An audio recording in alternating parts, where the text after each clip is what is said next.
Help me in welcoming David Denby and Joe Klein.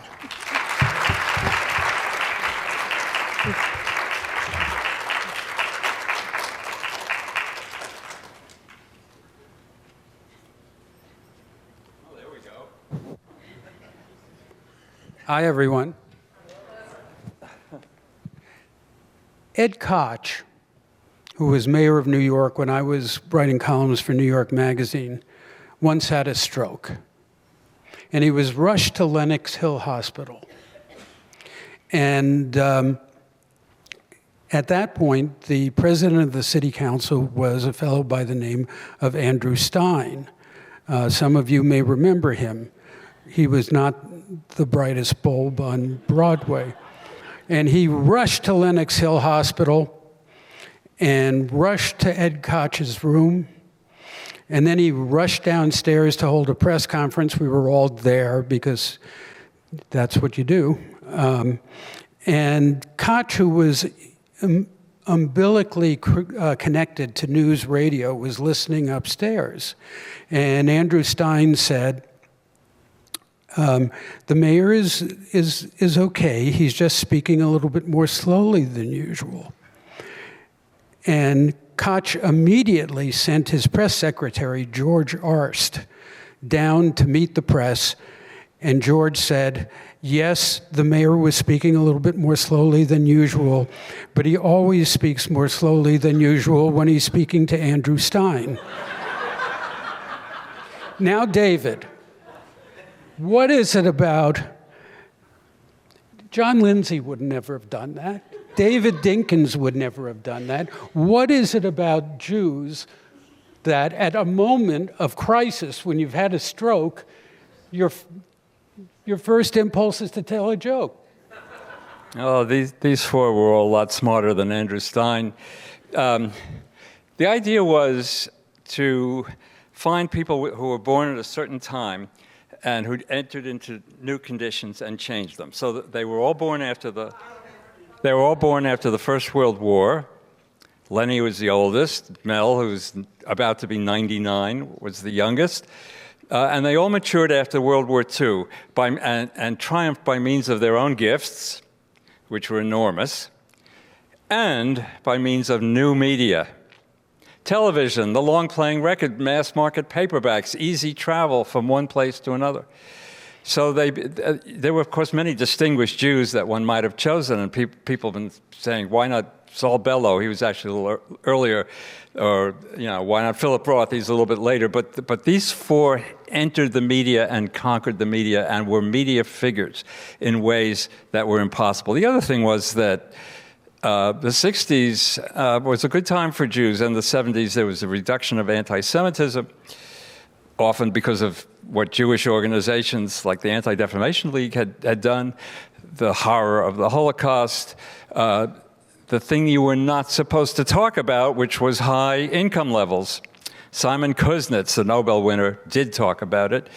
But among Jewish intellectuals and academics, it wasn't until the late 90s that people felt they didn't have to be inhibited about talking about the Jews were doing well. I mean, everyone knew it. It was obvious, not in major industrial corporations, but in the professions and in entertainment. And in investment banking as against retail banking. Anyway, all those conditions made it propitious for these four to enjoy the kind of liberty I thought that Jews had never experienced anywhere before. How would they act for good and for ill? And these are not hagiographies, these are critical biographies. And you have to deal with things like Betty's truculence and temper and Mel talking over everybody in the room wherever he was. He was easily the noisiest man in New York in the 50s, which is saying something. And Norman and his stabbing his second wife, which is something I go into and try to establish. I mean, it's an unforgivable act, and he told his daughter Betsy, I let God down. And he said it was a shameful and cowardly act when he was in court. But it's a complicated story, and I tried to go into what led up to it and what came after it. And Lenny's homosexuality caused a lot of pain to his wife, as we know. But he also adored Felicia.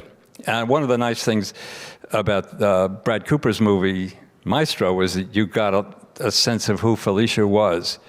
Because she was a good actress and complicated individual. So I thought these were all tremendously powerful, expressive, egotistical, yet generous people. There was a kind of teacherly element. Yes, even in Mel Brooks.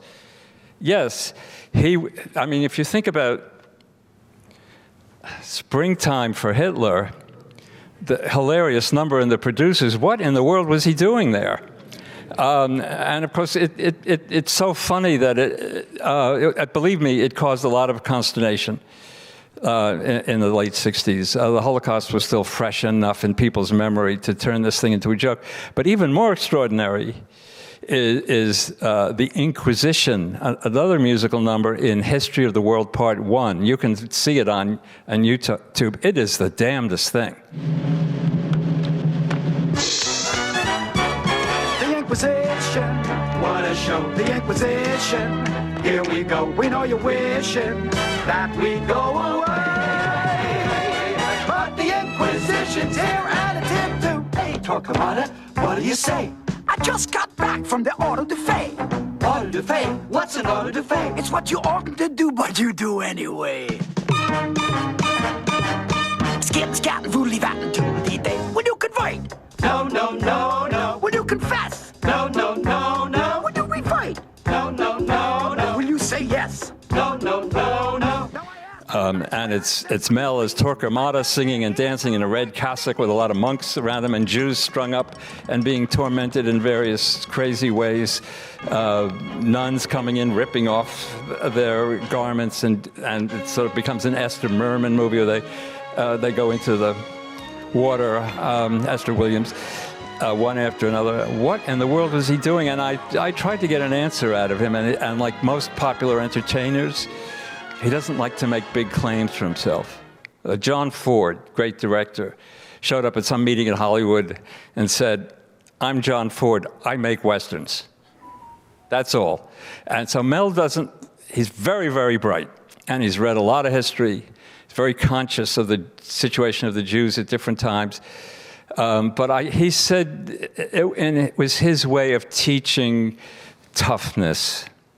Get over it. I don't know that he would say that now after October 7th. I don't want to put words into his mouth. But, when I was talking to him a few years ago, it was like to make a joke out of Hitler and Torquemada was a way of saying to the Jews, you're alive, you're doing okay, get over it, this can be funny. You humiliate these bastards, and you have an incredible time.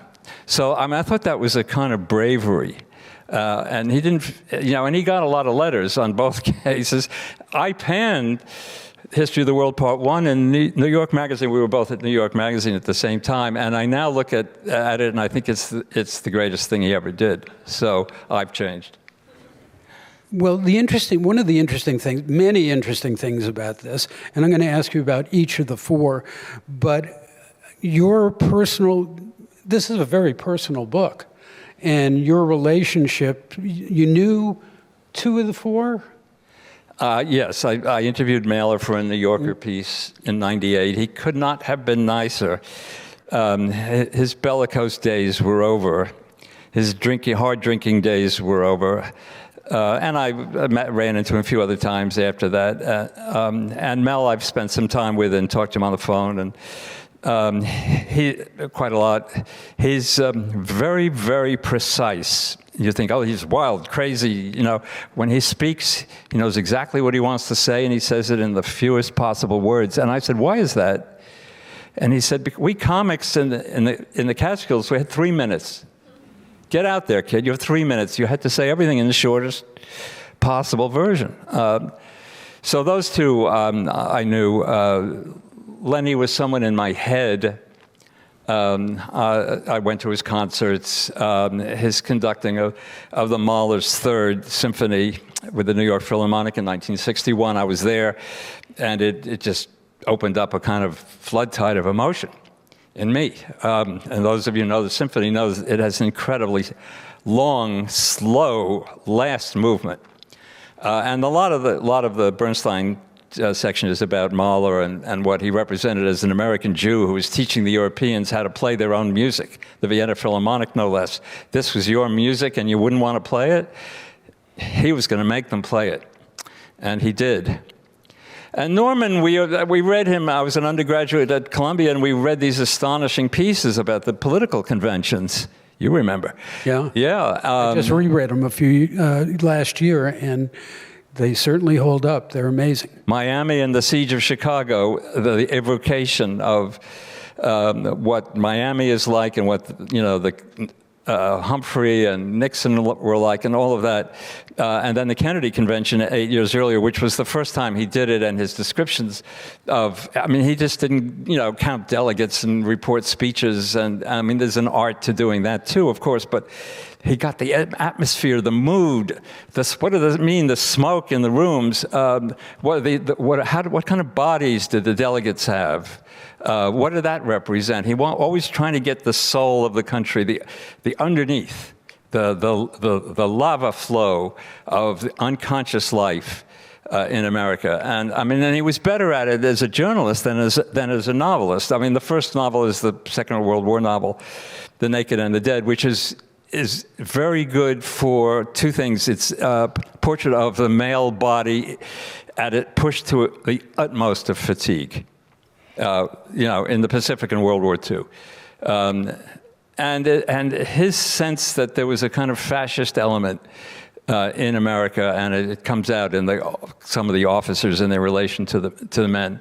But and then there's a great fiction at the much later in his career called The Executioner's Song, which he had developed this voice for himself, and he took it out altogether. And it was about Gary Gilmore, who made 2 senseless killings after a life in prison, got out, killed 2 people, and wanted to be executed by firing squad.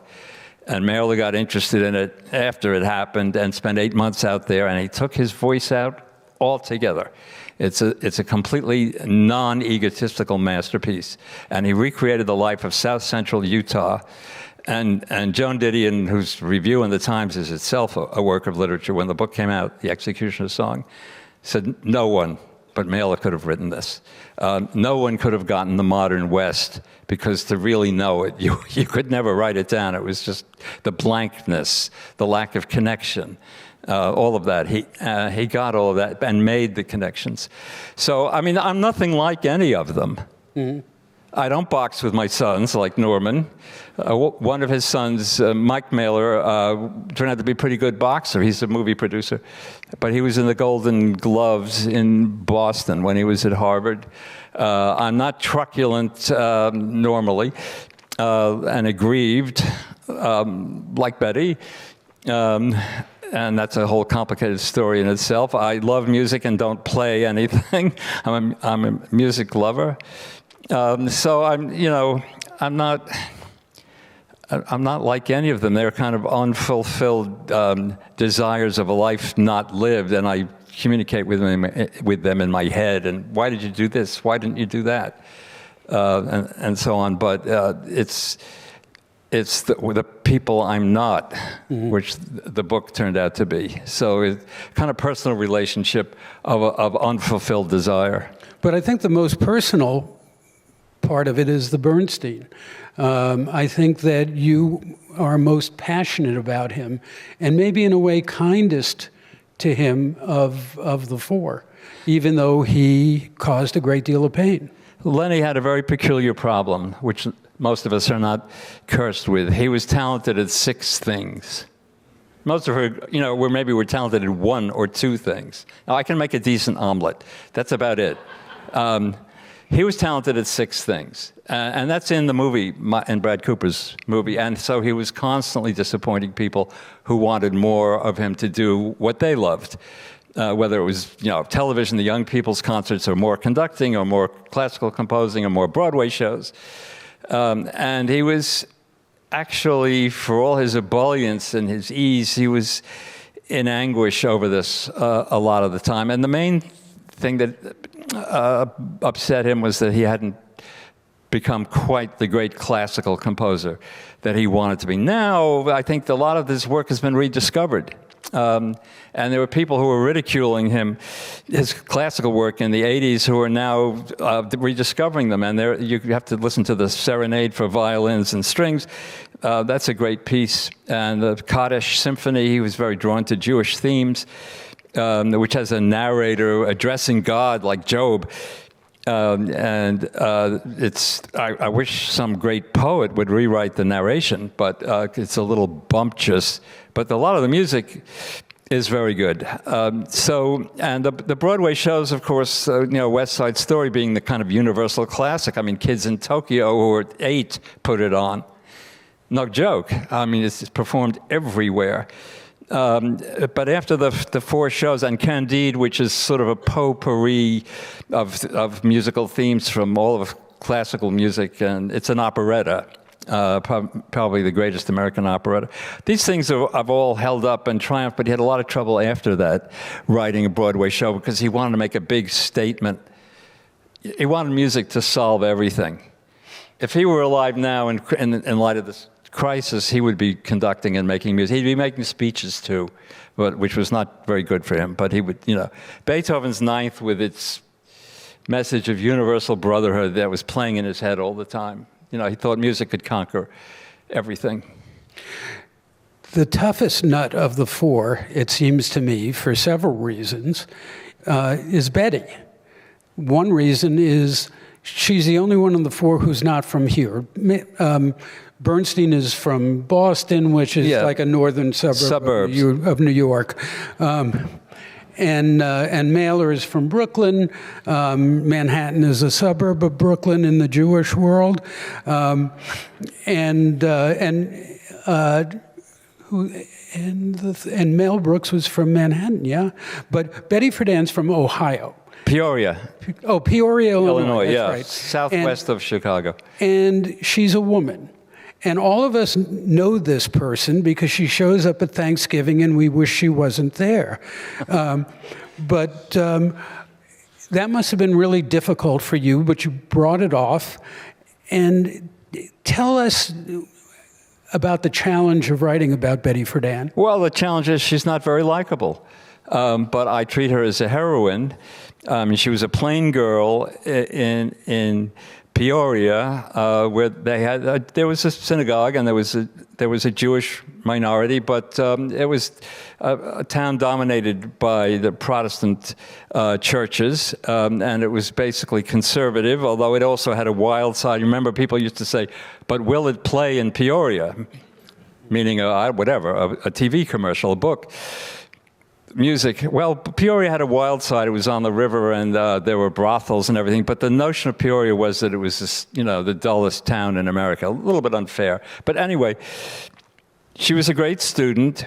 She was, her mother was constantly, bugging her to clean up her room. Her mother was very bright and very good looking, but her parents refused to allow her to go to college. She wound up working for a newspaper. She went to a local college, wound up working on a newspaper for a while, and she became the kind of landlocked, frustrated, angry woman that Betty's attention turned towards years later. I mean, she certainly didn't know she was a feminist when she was a girl. She wanted to be let into the sorority.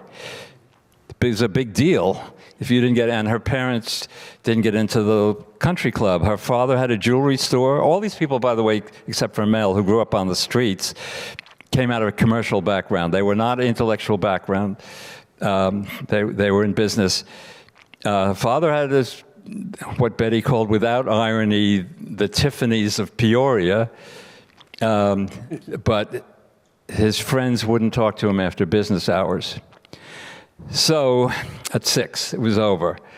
So there was that, and she was a great student at Smith.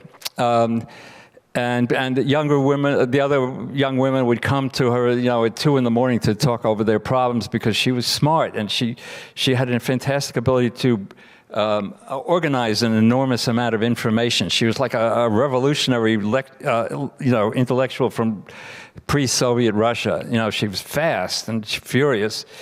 And she came to New York, and she didn't know what she wanted to do. She went to Berkeley for a while and then gave it up. She wanted to be at the center of things, the way she had been as an undergraduate. And she worked for trade papers and then for the women's magazines, which were then very powerful, had enormous circulations. And by degrees, when she was in her late 30s, she got to the material of the feminine mystique by extending the methods of a reporter. She didn't have access to big data. She was not trained as a sociologist. She went around and talked to everyone she could find, women in the South and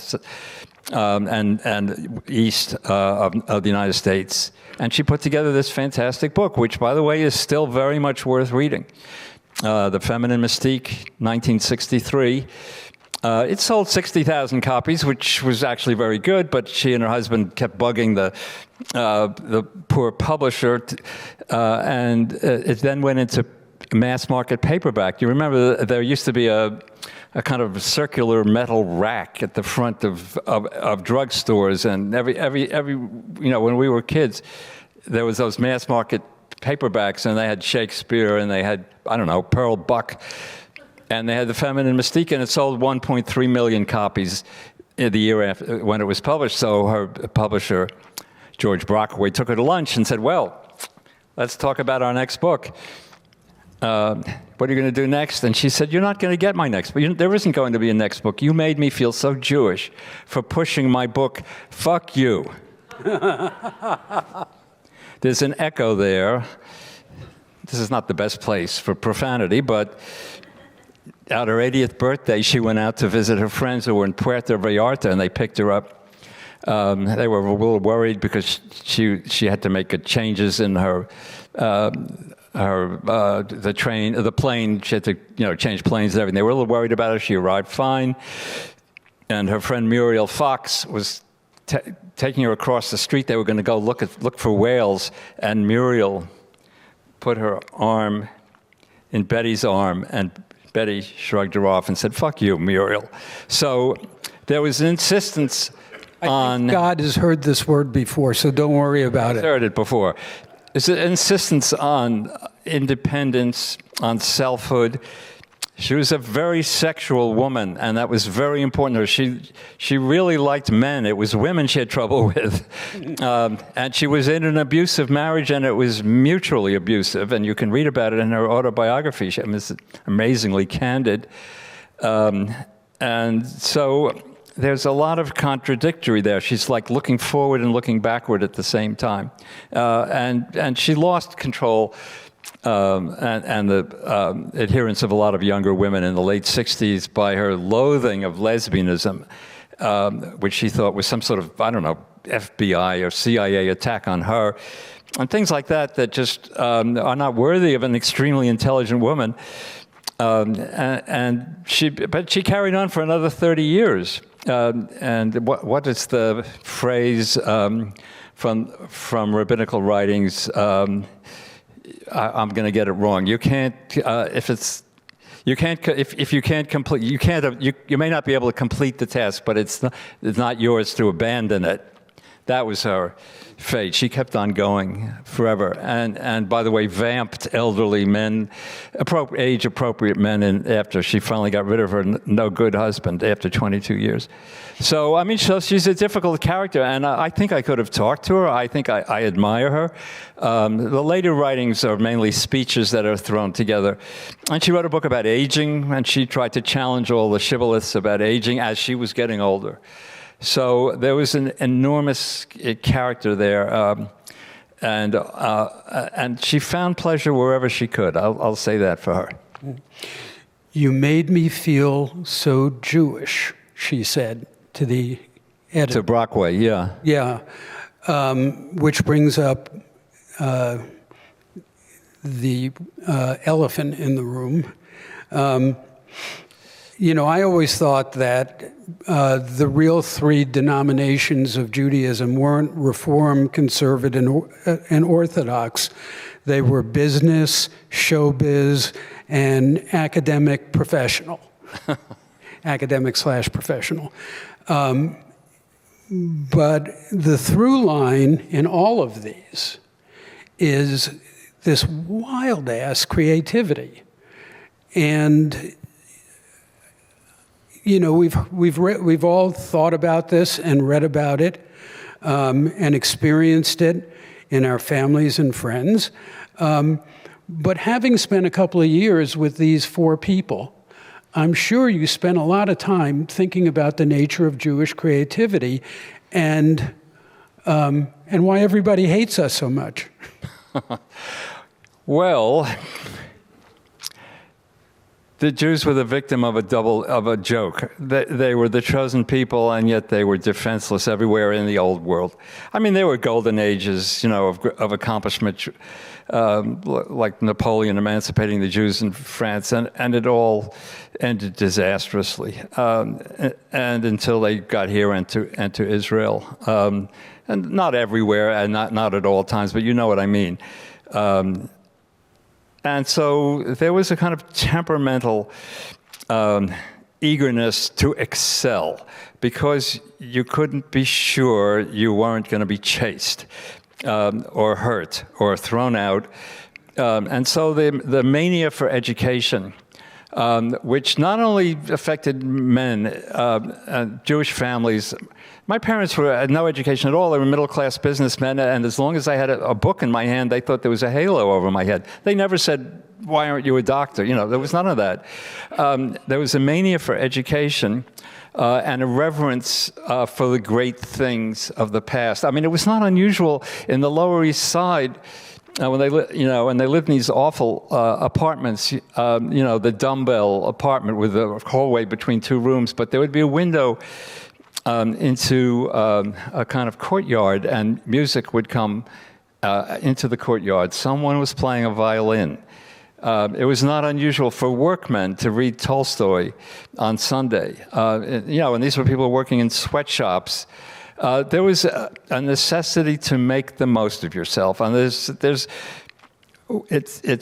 a tale about Rabbi Zusya. The Rabbi Zusya tells it. He says, when I get to heaven, he was one of those rare Jews who believed in heaven. He said, they're not going to say to me, "Why weren't you Moses?" They're going to say to me, "Why weren't you Zusya?" Now think about that. Why weren't you the best version of yourself? And I think that desire to be the best version of yourself, I mean, there's no state of grace in the Jewish religion. You can offer your soul to God, you know, on the high holy days, but that doesn't mean he's listening. There's no sense, you never rest. It's more about, I think, yearning. Yes, there's prayer, there's obedience, but there's also questioning all the time. It's right there in the Bible with Abraham having that extraordinary conversation with God, you know, about Sodom. What if there are only 30 virtuous people? You're still going to kill everyone? You know, that conversation. And Jacob wrestles with the angel, and Job, of course, with his questions. There was a sense that you're not at rest in yourself, that you must question the reality around you and excel. So there's all those temperamental things. I mean, you've got to be a little careful about it. I mean, it's not that other people don't have all these qualities. I don't mean that they're exclusive. Certainly not. But they're a high concentration of those qualities in Jews. And in America, as I said, the past history, the temperament linked up with a kind of freedom that they had never had before. Mel Brooks was walking across 57th Street, about 1952, and he was a sketch writer for Sid Caesar. He was like 25, 26. And there were friends on either side of him who were also sketch writers. And 3 nuns were coming in the opposite direction towards them. And the guy on his left said, "No, Mel, no." "What?" "Nothing. What are you talking about?" And the other one on his right side, who was Neil Simon, they were all unknown at that point, said, "Will you get hold of yourself?" He said, "Nothing. What are you talking about?" The 3 nuns come up close, and Mel leaps out of them. They're sketch writers for Sid Caesar, and he screams, "Take off those costumes. The nun sketch is out." Now, and Lenny teaching the Vienna Philharmonic their own music, and Betty saying F you to the publisher of a successful book. This is it. I'm not implying that, talking tough to Gentiles is some special version of Jewish virtue. It is not, of course. I just mean that they didn't expect to be punished. They didn't expect to be punished. And Mailer practiced every kind of license. He wanted to break away from Yiddishkeit, from what he took to be the soft middle-class upbringing he had in Brooklyn, a loving mother. He was a whiz when he was a kid. I mean, he made toy airplanes and things like that. But in the summer, he would go to the Jersey coast where one of his aunts had a big hotel, and she would give him a room, and he was 14, 15, and he would write fiction. So there is... Yeah, that yearning to excel and to be a better Zusya, to be a better version of yourself, that came from being outsiders and then suddenly being faced with this extraordinary liberty. So, well, we are going to get to questions in a minute, but I have one more question for you, and it comes out of they didn't expect to be punished, and how extraordinary that was in the history of Judaism. It also happened to coincide, and their glory days, arguably, started in the late 50s and went through the 60s to the early 70s. That was a point, coincidentally, when all of the shackles were coming off of society, when wild creativity was appreciated in a way that had never been appreciated before, and skepticism about the establishment had been, existed really for the first time in American history. Were those the things that made them unique? And how is that period different from those of us who were baby boomers? If you were going to do a book like this about 4 baby boom geniuses, who would you do? I don't know. Well, the Vietnam War discredited the government for a lot of us, and it just seemed inexplicable that we were, making chemical warfare against peasants in Southeast Asia. Because after the war, the Chinese, who we were supposedly defeating, and the Vietnamese got into a vicious little war. So the whole rationale didn't make any sense. But there was a kind of disbelief so you wanted, and there was everything fed into it, Marxist stuff and counterculture stuff. Yes, they were very. It's no coincidence that Philip Roth writes Portnoy's Complaint just about the same time as Mel makes The Producers, and Norman Mailer writes Armies of the Night, which I should have mentioned before, which is the book about the 60s. And he begins by talking about how he got drunk at a party and peed on the floor in the theater, and there were all these kids there who wanted an upbeat speech because they were going to go against the National Guard the next day, and they did, and got their heads beaten. But there was a need to get to the bottom of things, to be authentic. Authenticity had replaced sincerity as the most important moral criterion in that period. And and these 4 certainly partook of that, the desperate candor of all of them. Mailer thought if you had an impulse from the deep, it mattered. It was authentic, and so it was kind of anti-Freudian philosophy. Instead of getting on the couch and trying to figure out what traumatic event in your babyhood produced, illicit desires or whatever, instead you acted on them. You acted on them. And he said he was at his best when his good impulses and his bad impulses were struggling for dominance in him. But he found that highly motivating. He sort of turned Freud inside out. With damage to others at times, as well as to himself. So would we now like to take questions? Yeah, we have microphone bearers in the aisles, and I guess raise your hand if you have a question. There's one over here. Is there a difference between New York Jews and other Jews in America? I'm sorry, say it again? Is there a difference? Is there a difference between New York-born Jews and other Jews in America? Well, these are 4 New York stories, even though Betty was I'm born aware in of that. Peoria. But most of the Jews in America immigrated from Ellis Island.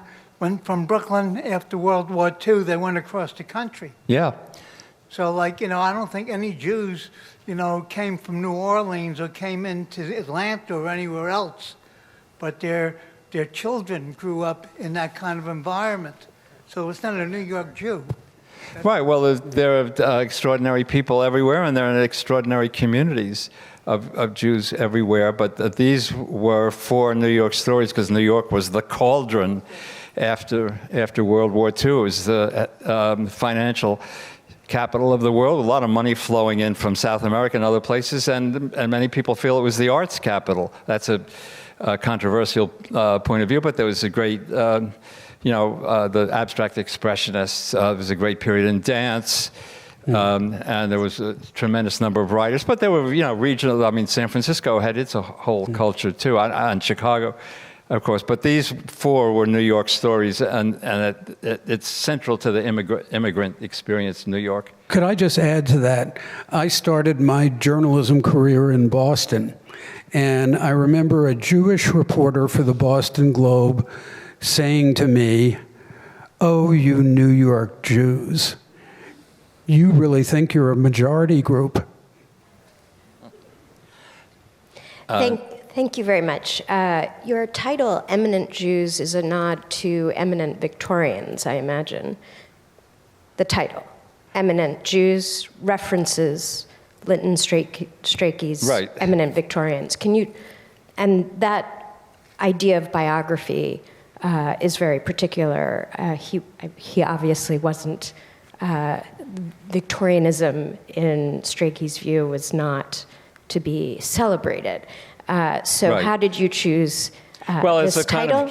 kind of joke on Strachey. Lytton Strachey was a literary intellectual who was in the Bloomsbury Circle as a friend of Virginia Woolf's, and he was a kind of non-academic historian, and he wrote this extraordinary book, Eminent Victorians, in 1918, and it's about Florence Nightingale and Cardinal Manning. It's not about Disraeli and Queen Victoria and Darwin. He wanted to take representative rather than the most distinguished or famous figures, but his book is an exposure of hypocrisy.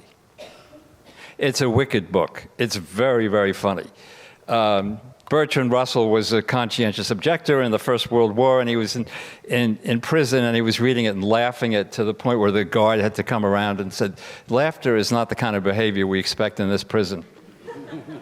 So I sort of picked up on the title and the idea of representative people rather than the very greatest people, and I like the notion of extending eminence past not just jurists and Jonas Salk and Felix Frankfurter. Not that there's anything wrong with any of these incredible people, but that to get them into the media, into modern consciousness, into show business.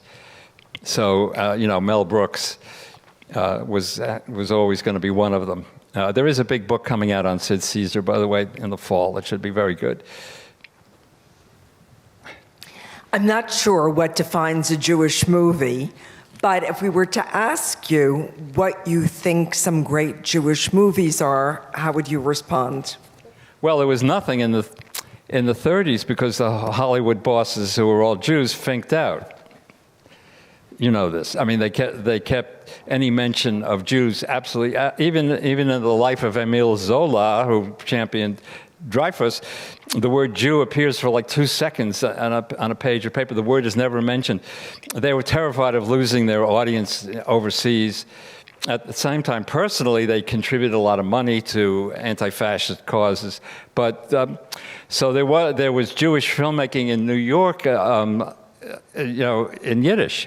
It was a serious genre, and there is a book by Jim Hoberman about, a film critic, about Jewish filming. But I was in Warsaw about 30 years ago and gave a talk showing some American movies, and this elderly woman came up to me and said, "Can you tell me about Jewish filmmaking in America?" And I got, what happens, you give a talk and that got pulled away, and I came back and she was gone. And I had a kind of laughing fit in my hotel room, and because I wanted to say to her, it's all Jewish. Hollywood is totally Jewish invention. But she probably meant Yiddish language films. But let me think about, there was things like, Dustin Hoffman and Anne Bancroft together. Yeah, and Anne Bancroft, of course, was Mel's wife, and she's absolutely extraordinary in it. And there was a lot of this in the 60s of explicit Jewish stuff, and then it sort of withdrew. And now you see it in small independent films. Oh, there was Hester Street. That's a lovely film. Yeah, there was in the 70s when women got into filmmaking and were making movies in New York for small budgets. There were a bunch of them, and that's certainly a good one. I would say Annie Hall as well. Well, Annie Hall. And Woody is not in this generation. He's a little bit younger.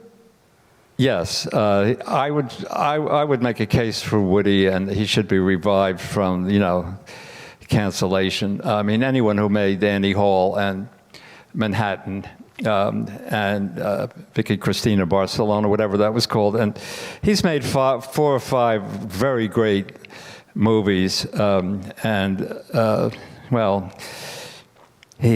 think what women hold against him is taking Mia Farrow's daughter away. But there was no overnight affair. They've been together almost 30 years. And we don't have that much great art in this country. And I think, and James Levine is another one, music director of the Metropolitan Opera. He should be revived also. Hi, my question is about Mel Brooks, of whom I am a fan. Nowadays, a popular theory of humor is like punching up versus punching down. And certainly Brooks did a lot of punching up with Nazis, Roman Empire, but I've rewatched his films as an adult. He also did a lot of punching down, like jokes at the expense of blind people or the disabled or women. And I'm curious what you make of that kind of humor in his work. Well, he's a creature of his time, and I don't know that Blazing Saddles could be made again. There's all sorts of things in it that are scandalous, and it's even more funny now than they were then. There's also a white-black friendship, which is very, very moving. Mel comes up from the streets. The others all went to Harvard or Smith and had very good education, were very conscious of Western culture and all of that. Mel, survived on the streets. He was a little kid, and he made people laugh so you didn't get beaten up. And then he learned his craft in the Catskills. And as I said, he learned concision. And yes, but I don't know, the lewdness is so over the top. I mean, there were gays who were upset, by what some people thought were gay caricatures in the producers, and then again in the Broadway version. But I see that as just love. I mean, it's the theatricality of gay men, of a certain kind of gay men that he loves, and he was forgiven for that. Madeline Kahn doing Marlene Dietrich in Blazing Saddles is immortal, but now would it be considered an assault on women? I don't know. I mean, there's a lot of this, what we were talking about before, this late 60s and 70s uninhibitedness, that we're now in a more delicate age. What he does the jokes don't bother me. They bothered me at the time, but they bother me not at all now. And I wish we had that liberty that he had. Question back here?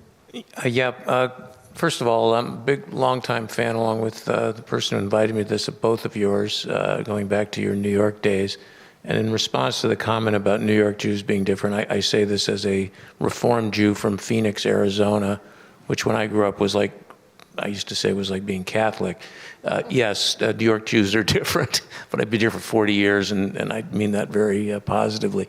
Can you talk a little bit more about, you talked about with respect to Betty, but is it from your research, and I unfortunately haven't read your book yet, is your presumption that none of the other three really encountered anti-Semitism either when they were younger or at all during their, obviously the ground was quite fertile to be independent and outrageous and all that, but was there no anti-Semitism whatsoever? Oh, sure there was. Lenny didn't get into the Hasty Pudding Club, which is an undergraduate organization at Harvard that puts on musical reviews. Was it conceivable that there was another undergraduate who was better than he was at this? But, you know, he was so sure of himself, he just shrugged it off. He would entertain, I think it was in Dunster House, like Friday night or Saturday night. He would sit there at the piano, and everyone would gather around him. So it was clearly obvious to everyone that he was extraordinarily talented. So I think he shrugged off anti-Semitism when he encouraged it. Mel, I mean, the word Jew pops out of him, you know, like candy from a gumball machine. I mean, he told Johnny Carson, I think this was in the 70s, and that was the early 80s. He was already very famous, and he said, you know, this is all a big fraud. I was born 5'11", blonde hair, slender, perfect nose, and they took me into Mount Sinai, and they beat the stuffings out of me, and they shortened my legs, and they broadened my nose, because I wanted to be a Jew comic. Notice he didn't say Jewish comic. Jew, I don't know if it's a quirk of the language. You could write a whole book about this, but Jewish is relatively anodyne, but Jew still has that power of a brand, and he was insisting on it.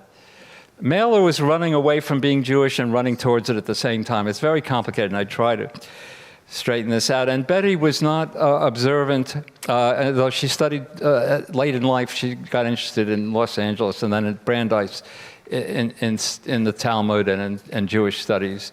But she would flare up, you know, if she detected any anti-Semitism in the room. And this Brockaway gentleman at Norton Books, whose wife had 13 children, and Betty must have been thinking, you know, what did this guy do to that woman? I mean, she didn't say that, but that must have been part of her anger at him. So when she encountered anti-Semitism, which she did rarely, she would flare up. But of course, no, it's an underground stream that rises up every now and then. And I'm going to take the liberty of saying anyone who thinks Donald Trump loves the Jews has got to be extremely naive. This thing about the universities, come on. He doesn't care about what anti-Semitism, and I'm saying that it doesn't exist, but you know, what he cares about is humbling liberal institutions and bringing them to their knees. And he'll drop the Jews as soon as it's no longer of any interest to him. Do we have any more? One thing, I'm going to give you the last word. Oh, there's one up in the front. We have a question in the front.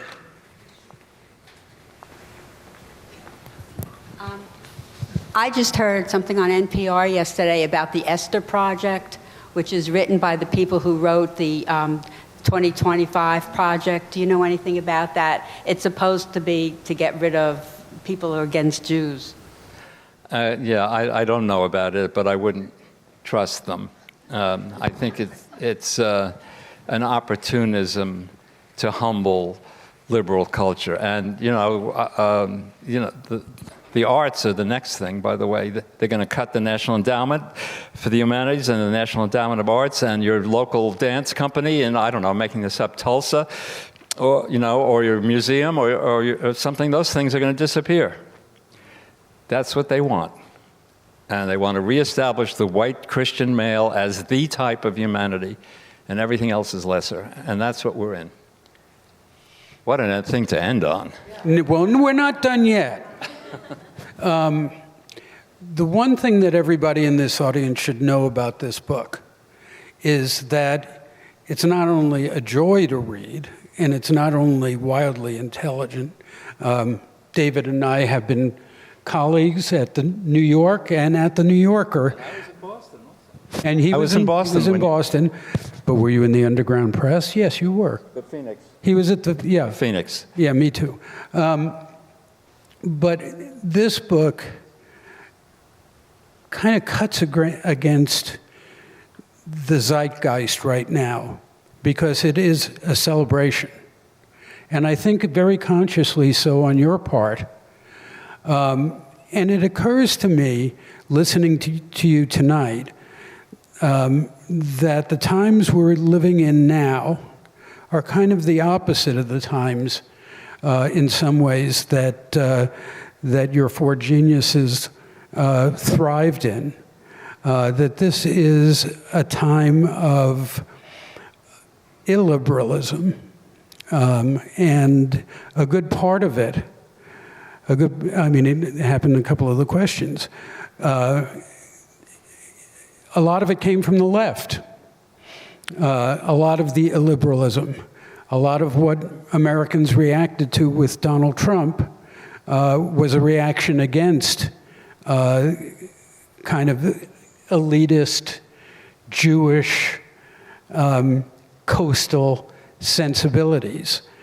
And if I take something away from your book, aside from the sheer enjoyment of reading it, it's the importance of us not be cowed, to not be restrained by either the fools, the fascists on the right, the would-be authoritarians, or the fools who really kind of polluted a good part of academia, and made certain things unsayable and certain conversations unhavable.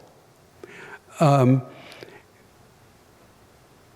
message for me is that we, Jews, non-Jews, enlightened people, have a need to be out there and expressing ourselves without the limitations of polite society.